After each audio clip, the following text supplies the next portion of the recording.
Hello mga karipopops. Ang usapan kasi, kung sino makahuli yung una, maliit or malaki, ihawin, gawing luto. Ayan na po, nakasalang na po mga karipopops.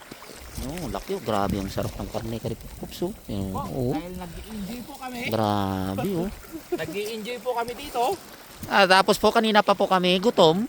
Ito na yung magiging ulam namin mga karipopops. Nag-i-enjoy na, may isda pa. Enjoy na isda pa. Kahit sa gabi wala na kaming mahuli, okay na. Sa umaga may ulam na kami ngayon oh. Huwag naman, huli pa tayo. Ay, huli pa ba tayo? Tayo. Ang laki karipopops. Ito po yung buhay fisherman. Yun.